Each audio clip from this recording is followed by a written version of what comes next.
আসসালামু আলাইকুম।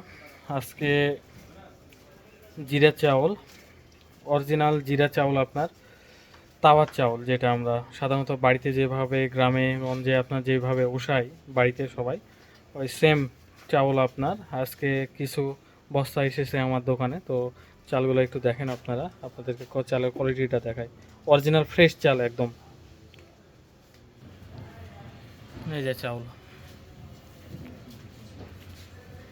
একদম জিরা চাউল, অরিজিনাল জিরা চাউল। মিনিকেট বলে আমরা চাল বিক্রি করি, কিন্তু অরিজিনালি তো মিনিকেট বলে কোনো চাল নাই। মিনিকেট অনেক চাল আছে আপনার, জিরার যেগুলো চাল এগুলাকে মিনিকেট বলে। আবার আপনার কিছু কিছু আছে যেগুলা অটো রাইস মিলে আপনার মোটা চাউল ছাঁটাই করা হয়, ছাঁটাই করে আপনার চিকন করে, পালিশ করে চিকন করে, অনেক সিস্টেম আছে।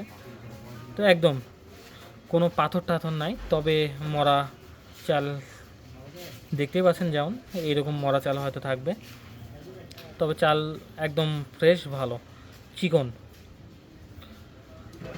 অরিজিনাল জিরা চাউল, অন্য কোনো চাল না।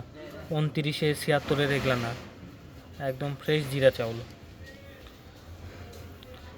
জিরা অনেকেই আমরা মানে পালিশ করা চাল খেয়ে অভ্যস্ত, তো জি এই যে আপনার ক্রিমটা লেগে আছে, এই ক্রিম দেখে জি আমরা ভাবি যে ময়লা চাউল, ভালো না, পুরাতন, অনেক পুরাতন।